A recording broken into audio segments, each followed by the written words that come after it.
आज हम बात करते हैं बेटा डीएनए के स्ट्रक्चर के बारे में।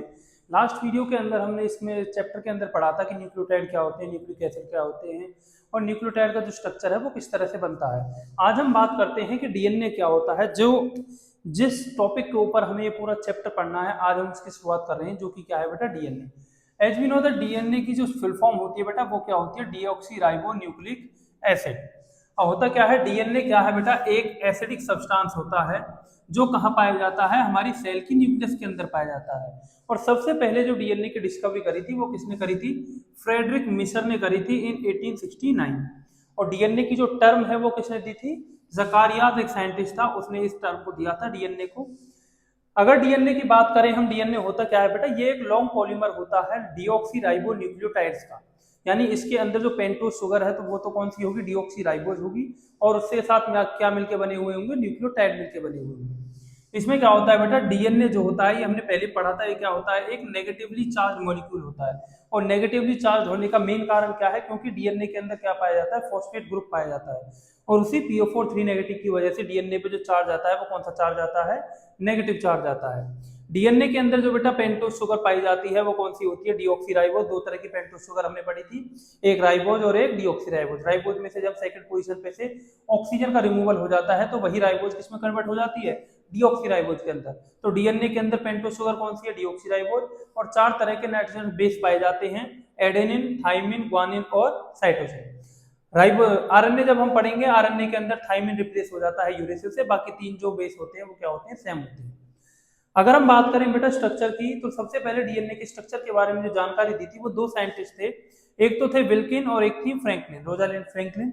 इन्होंने क्या किया था बेटा, स्टडी करी थी डीएनए के स्ट्रक्चर को with the help of X-ray crystallography. इन्होंने एक्सरे क्रिस्टलोग्राफी के थ्रू क्या किया था, सेल की स्टडी करी थी, और उसके अकॉर्डिंग उन्होंने बताया था कि जो डीएनए होता है वो स्पाइरली फॉर्म में होता है, और इसका एक तरह से आउटले बना के इन्होंने दिया था। फिर उसके बाद दो साइंटिस्ट आए बेटा, जिनको हम आज की डेट में जानते हैं, Watson and Crick. Watson and Crick ने 1953 के अंदर double helix model of DNA दिया, और उसी double helix model of DNA को आज आज तक हम पढ़ते आ रहे हैं कि उसके अंदर किस किस तरह की करेक्टरिस्टिक्स पाई जाती है, क्या क्या प्रॉपर्टीज होती हैं। और इसी डिस्कवरी के लिए वॉटसन एंड क्रिक ने जो 1953 के अंदर double helix model of DNA दिया था, उसकी डिस्कवरी के लिए वॉटसन, क्रिक और विल्किंस को, तीनों को मिलकर के क्या दिया गया था, नोबेल प्राइज दिया गया था इन 1962। अगर हम मेन पॉइंट बात करें कि डीएनए डबल हेलिक्स मॉडल जो स्ट्रक्चर जो अभी अभी हम पढ़ने वाले हैं, इसके बाद उसका जो मेन पॉइंट क्या था, हॉलमार्क क्या था, उसका मेन पॉइंट ये था कि बेटा इन्होंने ये बताया था कि कॉम्प्लीमेंट्री बेस पेयरिंग होती है, यानी प्यूरिन जो होते हैं वो पिरिमिडिन के साथ बेस पेयर करते हैं। नेक्स्ट हम पढ़ते हैं बेटा double helix model of DNA, जो वॉटसन एंड क्रिक ने दिया था, उसके अकॉर्डिंग डीएनए का जो स्ट्रक्चर होता है वो किस तरह से बना होता है। हम बात करते हैं बेटा डीएनए के डबल हेलिक्स मॉडल के स्ट्रक्चर के बारे में। डीएनए का डबल हेलिक्स मॉडल जो था वो दिया था वॉटसन एंड क्रिक ने दिया था। वॉटसन एंड क्रिक ने वो मॉडल दिया था 1953 के अंदर, और इसी मॉडल के थ्रू हमें सबसे पहले पता लगा था कि डीएनए का जो स्ट्रक्चर है वो एक्चुअल में किस तरह से बना होता है। अगर हम बात करें डीएनए के स्ट्रक्चर के बारे में अकॉर्डिंग टू दिस मॉडल, तो डीएनए जो मिलकर बना होता है वो बना होता है दो पॉलीन्यूक्लियोटाइड चेन से मिलकर बना होता है। पॉली मतलब बहुत सारे, न्यूक्लियोटाइड मतलब जब फॉस्फेट, पेंटोज शुगर और नाइट्रोजन बेस मिल जाते हैं उन्हें क्या बोलते हैं, न्यूक्लियोटाइड बोलते हैं। और जब कई ऐसे बेसिस मिलते जाए, यानी एक के बाद एक के बाद एक के बाद एक न्यूक्लियोटाइड मिलते जाते हैं, तो उस चेन को हम नाम देते हैं पॉलीन्यूक्लियोटाइड चेन। तो डीएनए के अंदर दो पॉलीन्यूक्लियोटाइड की चेन होती है और दोनों एक दूसरे के सामने होती है। ये जो पॉलीन्यूक्लियोटाइड की चेन होती है ये कॉम्प्लीमेंट्री होती है और एंटी पैरेलल चलती है, यानी एक दूसरे के अपोजिट डायरेक्शन में इस तरह से चलती रहेंगी, और इसी से क्या बनता है, डीएनए का स्ट्रक्चर बनता है। अब ये जो दोनों स्ट्रैंड बताई बेटा हमने, जैसे ये क्या है, डीएनए है, और ये दोनों स्ट्रैंड जो हैं आपस में जुड़ी हुई होती हैं with the help of hydrogen bond. इन दोनों स्ट्रैंड के बीच में क्या प्रेजेंट होता है, हाइड्रोजन बॉन्ड, जिससे ये दोनों जो स्ट्रैंड है ये आपस में एक दूसरे से जुड़ी हुई होती है। और जो हाइड्रोजन बॉन्ड है ये कहाँ प्रेजेंट होते हैं, बिटवीन नाइट्रोजनस बेस। यानी अगर हम इस स्ट्रक्चर की बात करें तो स्ट्रक्चर कुछ इस तरह से होता है बेटा, बीच में होती है पेंटोज की शुगर, 5 कार्बन पे प्रेजेंट होता है फॉस्फेट ग्रुप, और फर्स्ट कार्बन के ऊपर प्रेजेंट होता है नाइट्रोजन बेस। जैसे सपोज यहाँ पे एडेनिन है तो इसके अपोजिट वाले में क्या होगा, यहाँ पे थाइमिन होगा, ये दोनों जुड़े होंगे with the help of 2 hydrogen bond. इस तरह से ये चेन चलती रहती है, बीच में नाइट्रोजन बेस होते हैं और साइड में फॉस्फेट और शुगर होती है, और इस तरह से ये चेन जो है वो आपस में बॉन्डिंग के थ्रू जुड़ी हुई होती है, एक लैडर लाइक स्ट्रक्चर बनाती है। एडेनिन जो होता है बेटा वो ऑलवेज बाइंड करता है विद थाइमिन, यानी एडेनिन जो है वो हमेशा किसके साथ बाइंड करेगा, थाइमिन से, और किसके through, with the help of 2 hydrogen bond. यानी एडेनिन की बाइंडिंग जो होगी वो थाइमिन से होगी, और कितने हाइड्रोजन बॉन्ड के साथ होगी? 2 हाइड्रोजन बॉन्ड। और दूसरा है बेटा साइटोसिन जो होता है वो हमेशा बाइंड करता है ग्वानिन के साथ, यानी साइटोसिन जो है वो ग्वानिन से बाइंडिंग करेगा with the help of 3 hydrogen bond. अगर हम डीएनए के स्ट्रक्चर की बात करें तो इसके अंदर जो प्यूरिन है, एक प्यूरिन हमेशा बाइंड करेगा किसके साथ? एक pyrimidine के साथ। इसका मतलब यह है कि जो डीएनए की जो लेंथ है वो एकदम इक्वल चलती रहेगी। ऐसा नहीं है कि अगर प्यूरिन ज्यादा हो जाए या pyrimidine ज्यादा हो जाए तो उससे क्या हो सकता है कि जो डीएनए की लेंथ है वो शॉर्ट हो सकती है या फिर कभी लॉन्ग हो सकती है। तो इस लेंथ को मेंटेन रखने के लिए दोनों स्ट्रैंड के ऊपर, तो इससे क्या होता है, प्यूरिन और pyrimidine की जो नंबरिंग होती है वो इक्वल होती है, यानी एक प्यूरिन जो होता है वो हमेशा बाइंड करता है एक pyrimidine के साथ। नेक्स्ट हम समझते हैं बेटा कि जो डीएनए का जो स्ट्रक्चर था उसकी कॉन्फ़िगरेशन क्या थी, उसके अंदर क्या क्या मेजरमेंट हमें देखने को मिलती है। अब हम बात करते हैं बेटा structure and configuration of DNA की, यानी डीएनए की जो कॉन्फ़िगरेशन होती है वो किस किस तरह की होती है। अगर डीएनए के स्ट्रक्चर को हम क्लोजली देखते हैं तो बेटा उसका स्ट्रक्चर ऐसा दिखता है जैसे एक रिवॉल्विंग लैडर हो, और रिवॉल्विंग लैडर है और उसकी जो बैकबोन है, यानी जिनको पकड़ के हम लैडर के ऊपर चढ़ते हैं, सीढ़ी के ऊपर जिन्हें चढ़ते हैं उसे हम नाम दे रहे हैं बैकबोन। तो बैकबोन जो बनी होती है वो बनी होती है बेटा with the help of phosphate and sugar, और जिसके ऊपर हम पैर रखते हैं लैडर में, वो जो स्टेप्स हैं वो स्टेप बनी होती है with the help of nitrogenous basis.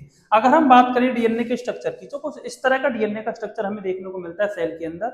ये जो पार्ट है ये वाला, इसे हम नाम दे रहे हैं बैकबोन ऑफ डीएनए, और ये बैकबोन ऑफ डीएनए मिलकर बना हुआ है किससे?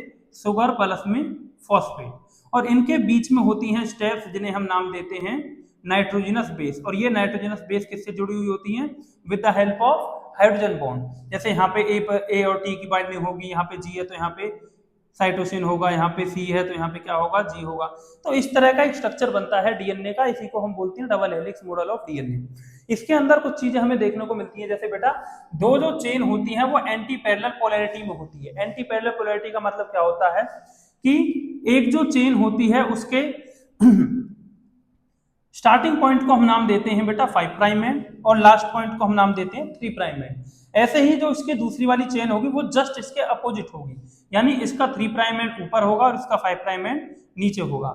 अगर आपको 5 प्राइम एंड और 3 प्राइम एंड में समझने में दिक्कत आती है कि 5 प्राइम क्या है, 3 प्राइम क्या है, हम बार बार इन चीजों का यूज करते हैं कि 5 प्राइम एंड ये है, 3 प्राइम एंड ये है, तो बेटा इसका अगर स्ट्रक्चर तुम्हें समझ में नहीं आ रहा कि 5 प्राइम एंड 3 प्राइम एंड होते क्या है, तो ये हम पढ़ते हैं जब हम स्ट्रक्चर पढ़ते हैं और न्यूक्लियोटाइड का जब हम स्ट्रक्चर पढ़ते हैं तो हमें पता लगता है कि जब पॉलीन्यूक्लियोटाइड की चेन बनती है उसमें जो पहला जो न्यूक्लियोटाइड होता है उसकी 5th पोजीशन के ऊपर हाइड्रोक्सिल ग्रुप प्रेजेंट होता है, वो फ्री होता है, इस वजह से उसे हम नाम देते हैं 5 प्राइम।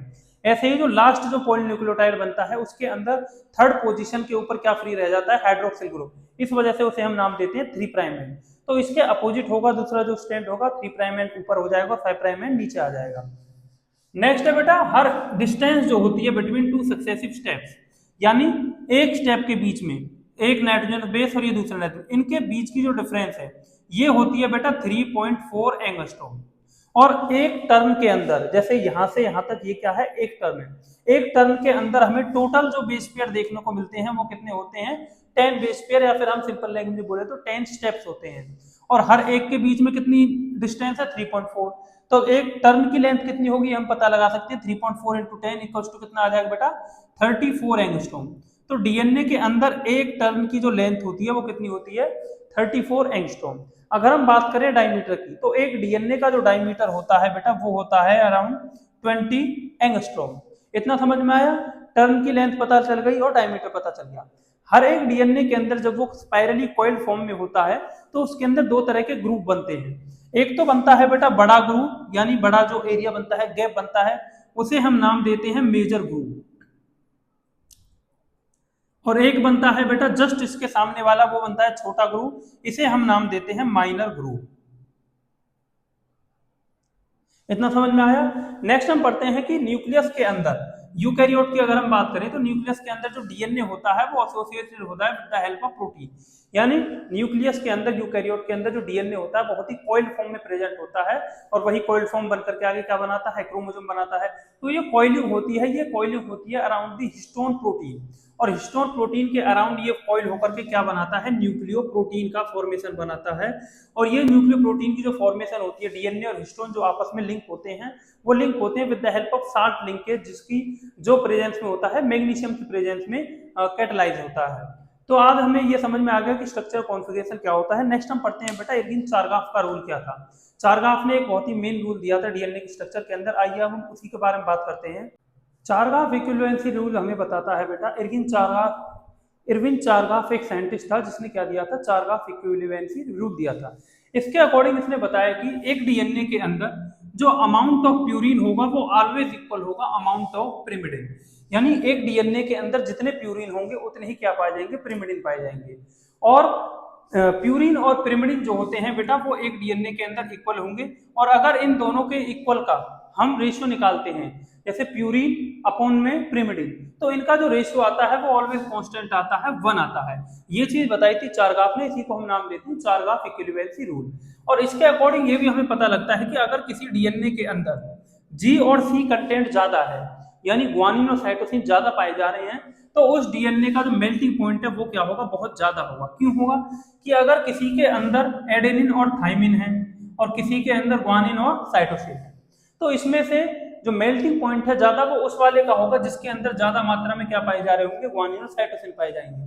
क्योंकि एडेनिन और थाइमिन को ब्रेक करने के लिए हमें कम एनर्जी की रिक्वायरमेंट होगी, कम हीट प्रोवाइड करानी पड़ेगी, क्योंकि इनके अंदर हाइड्रोजन बॉन्ड कितने हैं, 2। तो 2 हाइड्रोजन बॉन्ड को तोड़ना कंपैरेटिवली इजी है, क्योंकि जी और सी के बीच में कितने हाइड्रोजन बॉन्ड है, 3। तो जिसमें ए और टी का कंटेंट ज्यादा होगा उसका मेल्टिंग पॉइंट कम होगा, और जिसमें जी और सी का कंटेंट ज्यादा होगा उसका मेल्टिंग पॉइंट यूजुअली क्या होगा, डीएनए का बहुत ज्यादा हायर पाया जाएगा। अगर हम बात करते हैं बेटा अलग अलग डीएनए, अलग अलग ऑर्गेनिजम्स के डीएनए के अंदर कितने कितने तरह के बेस पेयर पाए जाते हैं या फिर कितने न्यूक्लियोटाइड उनके अंदर प्रेजेंट होते हैं। जैसे एक बैक्टीरियोफेज है जो क्या है 5174 बैक्टीरियोफेज इसका नाम है, और इसके अंदर जो डीएनए पाया जाता है वो कैसा पाया जाता है, सिंगल स्ट्रैंड डीएनए पाया जाता है, और ये भी कैसा होता है बेटा, सर्कुलर फॉर्म में होता है। सिंगल स्ट्रैंड यानी एक ही स्ट्रैंड है और वो भी कैसे है, सर्कल के अंदर है। तो इसे हम नाम देते हैं 5174 बैक्टीरियोफेज। बैक्टीरियोफेज क्या होता है बेटा, बैक्टीरियोफेज एक तरह का वायरस होता है जो किसके ऊपर फीड करता है, बैक्टीरिया के ऊपर फीड करता है। इसके अंदर जो टोटल न्यूक्लियोटाइड की संख्या है वो कितनी है, 5386। एक चीज मैं समझना आपको इस जगह पे क्लियर कर दूं, यहाँ पे मैंने लिखा है न्यूक्लियोटाइड और यहाँ नीचे लिखा है बेस पेयर। इस जगह न्यूक्लियोटाइड डिनोट करने का मतलब है कि इसके अंदर सिंगल स्ट्रैंडेड डीएनए है। अगर सिंगल स्ट्रैंडेड डीएनए है तो जो न्यूक्लियोटाइड है वो इस तरह से प्रेजेंट होंगे, और इस जगह पे बेस पेयर लिखा है तो इनके आगे एक चीज और आप में देख सकते हो कि यहाँ पे लिखा है डबल स्ट्रैंडेड।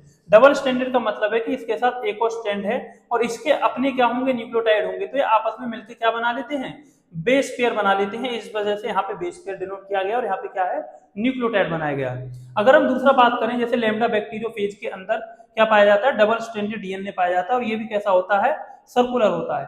इसके अंदर बेस पेयर कितने पाए जाते हैं, 48502 बेस पेयर पाए जाते हैं टोटल।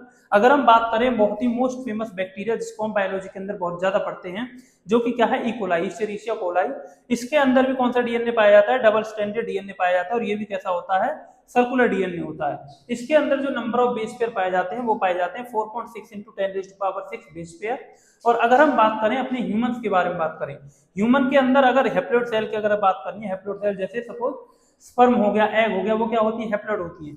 उनके अंदर भी कैसा डीएनए पाया जाता है, डबल स्ट्रैंडेड डीएनए होता है, लेकिन ये डीएनए कैसा होता है, लीनियर। जो स्ट्रक्चर हम अभी तक पढ़ते आ रही है लीनियर स्ट्रक्चर होता है, इसमें सर्कुलर डीएनए नहीं पाया जाता है। अगर हैप्लोइड सेल की बात करें ह्यूमंस के अंदर, तो ह्यूमन हैप्लोइड सेल के अंदर डीएनए का कंटेंट होता है 3.3 × 10⁻² बेस पेयर। अगर यही कंटेंट हम देखें किसके अंदर, डिप्लॉयड सेल के अंदर, ह्यूमंस के अंदर, तो डिप्लॉयड सेल के अंदर जो कंटेंट हो जाता है डीएनए के बेस पेयर का वो हो जाता है बेटा 6.6 × 10⁻9 बेस पेयर। नेक्स्ट हम बात करते हैं बेटा टाइप ऑफ डीएनए, कितने तरह के डीएनए हम देखने को मिलते हैं और किस किस तरह से उनके अंदर ये डिफरेंस देखने को मिलते हैं। तो बेटा on the basis of type of direction, मतलब किस डायरेक्शन के अंदर डीएनए कॉइल कर रहा है, उसके बेसिस पे हम डीएनए को 2 टाइप में डिवाइड करते हैं। एक तो होते हैं बेटा right handed DNA. Right handed DNA वही डीएनए था जिसे किसने प्रपोज किया था, वॉटसन एंड क्रिक ने प्रपोज किया था, और इसी डीएनए को नाम दिया गया था राइट हैंडेड डीएनए, या फिर इसे दूसरा नाम दिए थे हैं बी डीएनए। और ये जो बी डीएनए होता है बेटा ये शो करता है क्लॉकवाइज ट्विस्टिंग, यानी जिस तरह से घड़ी की सुई घूमती है उस तरह से क्लॉकवाइज ट्विस्टिंग शो करता है। दूसरा जो डीएनए होता है बेटा उसे हम नाम देते हैं लेफ्ट हैंडेड डीएनए, और लेफ्ट हैंडेड डीएनए जो होता है वो एंटी क्लॉकवाइज ट्विस्टिंग करता है, यानी अपोजिट डायरेक्शन में एंटी क्लॉकवाइज ट्विस्ट करेगा। और इसका एग्जांपल है बेटा जेड डीएनए, जिसे हम दूसरा नाम देते हैं जिगजैग डीएनए, जिसके अंदर शुगर और फॉस्फेट की जो बैकबोन होती है वो जिगजैग मैनर में होती है, इस वजह से इसे बोलते हैं जेड डीएनए या फिर लेफ्ट हैंडेड डीएनए।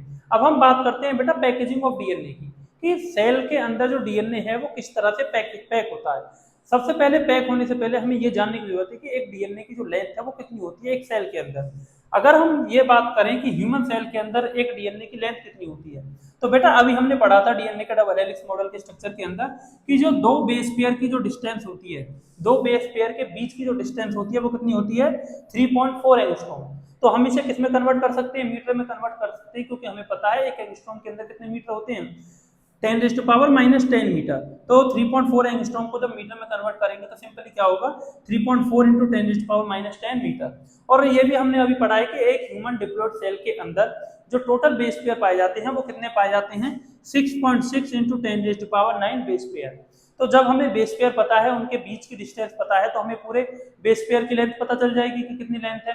तो जब हम 6.6 इंटू 10⁹ बेस पेयर की मल्टीप्लाई करते हैं 3.4 इंटू 10⁻10 मीटर के साथ, तो हमें जो वैल्यू निकल के आती है बेटा वो आती है अराउंड 2.2 मीटर। यानी एक डिप्लॉयड सेल के अंदर, ह्यूमंस के एक डिप्लॉयड सेल के अंदर टोटल डीएनए की लेंथ कितनी है बेटा 2.2 मीटर। और हम सेल वाले चैप्टर के अंदर ये पढ़ते हैं कि जो सेल के अंदर जो न्यूक्लियस होता है वो कितने साइज का होता है 10⁻⁻6 मीटर। यानी डीएनए का जो साइज है वो न्यूक्लियस के साइज में बहुत ज्यादा बड़ा है, यानी कंपैरेटिवली बहुत लार्ज है। तो ये जो डीएनए है 10⁻⁻6 मीटर के न्यूक्लियस के अंदर आता कैसे है, तो ये आता है बेटा with the help of packaging of DNA. तो नेक्स्ट हम पढ़ते हैं कि बेटा डीएनए की पैकेजिंग कैसे होती है, कि वो एक न्यूक्लियस के अंदर आ जाता है। एक डीएनए का जो स्ट्रक्चर है उसकी लेंथ है 2.2 मीटर, और 1 मीटर हमें पता है कितना बड़ा होता है, जब हम कपड़ा लेने जाते हैं तो आप सभी को पता होगी 1 मीटर काफी बड़ा होता है। और वो 2.2 मीटर का डीएनए उस सेल के अंदर है जिस सेल को हम नेकेड आई से देख भी नहीं सकते। तो ये सब किसकी वजह से पॉसिबल हो पाता है, ये पॉसिबल हो पाता है with the help of packaging of DNA, कि डीएनए इतने हाईली कॉइल्ड मैनर के अंदर पैक होता है एक सेल के न्यूक्लियस के अंदर कि 2.2 मीटर का जो डीएनए है वो न्यूक्लियस के अंदर फिट हो जाता है। तो नेक्स्ट हम पढ़ते हैं कि बेटा पैकेजिंग किस तरह से होती है डीएनए की प्रोकैरियोट के अंदर भी और यूकैरियोट के अंदर भी। जैसा कि हमें पता है बेटा डीएनए जो होता है वो एसिडिक होता है नेचर में। अगर एसिडिक नेचर में है तो उसे कॉइल करने के लिए जो प्रोटीन की रिक्वायरमेंट है वो कैसे प्रोटीन चाहिए होंगे, बेसिक प्रोटीन की रिक्वायरमेंट होती है, जिसकी वजह से डीएनए क्या कर सके पैक हो सके बहुत ज्यादा मात्रा में। पॉलीअमीन जो होती है वो बेसिक प्रोटीन होती है जिनका हम यूज होता है किसके अंदर प्रोकैरियोट के अंदर। तो प्रोकैरियोट के अंदर पॉलीअमीन नाम की प्रोटीन होती है जिनके अराउंड डीएनए जो होता है वो रैप होता है। और यूकैरियोट के अंदर स्पेशल टाइप की प्रोटीन पाई जाती है जिन्हें हम नाम देते हैं हिस्टोन। तो आइए वन बाय वन हम पढ़ते हैं कि डीएनए पैकेजिंग इन प्रोकैरियोट कैसे होती है और यूकैरियोट के अंदर कैसे होती है। तो सबसे पहले प्रोकैरियोट के अंदर बेटा डीएनए जो होता है वो कहाँ पाया जाता है, हमें साइटोप्लाज्म के अंदर पाया जाता है। और साइटोप्लाज्म के अंदर जो डीएनए होता है वो सुपर कॉइल्ड स्टेट के अंदर प्रेजेंट होता है। और ये जो कॉइलिंग होती है बेटा वो होती है इसके थ्रू नॉन हिस्टोन प्रोटीन के थ्रू, जिन्हें हम नाम देते हैं पॉलीअमीन्स। और इन्हीं पॉलीअमीन्स के अराउंड जो डीएनए होता है वो रैप होता है, और रैप होने के बाद जो कॉम्पैक्ट स्ट्रक्चर बनता है उस स्ट्रक्चर को हम नाम देते हैं जीनोपोर या फिर दूसरा नाम देते हैं न्यूक्लियोइड। तो इस तरह से तो होता है डीएनए पैकेजिंग इन प्रोकैरियोट। अगर हम बात करें डीएनए पैकेजिंग इन यूकैरियोट, यूकैरियोट के अंदर किस तरह से डीएनए की पैकेजिंग होती है, तो डीएनए की पैकेजिंग यूकैरियोट के अंदर होती है बेटा with the help of 2 basic amino acid होते हैं जिनका नाम है लाइसिन और आर्जिनिन। ये 2 अमीनो एसिड बहुत ज्यादा मात्रा में पाए जाते हैं हिस्टोन प्रोटीन के अंदर, और इन्हीं प्रोटीन्स को नाम दिया जाता है हिस्टोन। हिस्टोन प्रोटीन के अंदर 2 अमीनो एसिड बहुत ज्यादा होते हैं, एक तो लाइसिन होता है और एक क्या होता है आर्जिनिन। ये दोनों के दोनों ही अमीनो एसिड क्या है, बेसिक अमीनो एसिड हैं। अब ये जब हिस्टोन जो स्ट्रक्चर बनता है मिलकर के जिसके ऊपर डीएनए रैप हो जाता है, उस स्ट्रक्चर को हम नाम देते हैं बेटा न्यूक्लियोसोम। हिस्टोन जो प्रोटीन होती है बेटा यूकैरियोट्स के अंदर 5 तरह की हिस्टोन प्रोटीन देखने को मिलती है, H1, H2A, H2B, H3 और H4। इन 5 तरह की प्रोटीन में से H2A, H2B, H3 और H4 इन चारों की क्या होती है 2-2 कॉपी होती हैं, यानी 2 H2A होंगी, 2 H2B, 2 H3 और 2 H4। ये चारों मिलकर के एक बॉल लाइक स्ट्रक्चर बनाती हैं और इसे हम नाम देते हैं हिस्टोन ऑक्टामर। यानी चारों की 2-2 कॉपी होती हैं तो 8 बन गई, तो इसे हम नाम देते हैं हिस्टोन ऑक्टामर। और जो H1 होती है इनके पैरेलली अरेंज होती है, और इसी स्ट्रक्चर के अकॉर्डिंग ये जो हिस्टोन ऑक्टामर है, इसी के अराउंड जो नेगेटिवली चार्ज जो डीएनए होता है वो पॉजिटिवली चार्ज प्रोटीन के अराउंड क्या करता है, रैप करता है। और जब ये डीएनए इस हिस्टोन ऑक्टामर के अराउंड क्या कर जाता है, रैप कर जाता है, एक तरह से उसके ऊपर कवर कर लेगा। इसी स्ट्रक्चर को हम नाम देते हैं बेटा न्यूक्लियोसोम। और एक टिपिकल न्यूक्लियोसोम के अंदर टोटल कितने न्यूक्लियोटाइड पाए जाते हैं, अराउंड 200 से 300 बेस पेयर पाए जाते हैं। इसे हम नाम देते हैं न्यूक्लियोसोम। और जो इसी तरह के स्ट्रक्चर बनते रहते हैं, यानी जो डीएनए है, ये डीएनए है और इस डीएनए में बीच बीच में क्या प्रेजेंट होंगे, यहाँ पर इस तरह के न्यूक्लियोसोम प्रेजेंट होंगे। तो न्यूक्लियोसोम किससे मिलकर बनता है, हिस्टोन के ऑक्टामर से मिलकर बनता है, जिसके अराउंड क्या बनता है, आपका डीएनए जो है वो रैप हो चुका है। तो इस तरह का स्ट्रक्चर बन जाता है। ये तो है बेटा न्यूक्लियोसोम। और इन न्यूक्लियोसोम के बीच का जो डीएनए है, इस डीएनए को हम नाम देते हैं लिंकर डीएनए।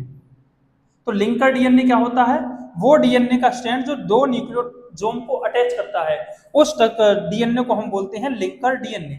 नेक्स्ट हम पढ़ते हैं कि बेटा किस तरह से डीएनए की पैकेजिंग और हाईली कोइल्ड मैनर के अंदर होती है, जिससे कि वो क्रोमोसोम के अंदर कन्वर्ट हो जाता है। तो बेटा लास्ट हम बात करते हैं अब कि किस तरह से न्यूक्लियोसोम बनने के बाद जो न्यूक्लियस के अंदर जो डीएनए था वो किस तरह कन्वर्ट होता है क्रोमोसोम के अंदर। तो बेटा न्यूक्लियोसोम का जो कोर होता है, जो न्यूक्लियोसोम बना था ऑक्टामर और हिस्टोन से मिलकर के जो न्यूक्लियोसोम बनता है, उसी को हम दूसरा नाम देते हैं न्यू बॉडी। और न्यू बॉडी जो होती है वो क्या होती है, पॉजिटिवली चार्ज होती है। हिस्टोन प्रोटीन पॉजिटिवली चार्ज है और डीएनए क्या है, नेगेटिवली चार्ज। तो हिस्टोन प्रोटीन के अराउंड ऑक्टामर के अराउंड डीएनए जो होता है वो इस तरह से कॉइल होता है, रैप करता है। इसी स्ट्रक्चर को फिर हम आगे चल के क्या नाम देते हैं बेटा, न्यूक्लियोसोम। और जो टिपिकल न्यूक्लियोसोम होता है वो कितने डीएनए के बेस पर कंटेन करता है, अराउंड 200।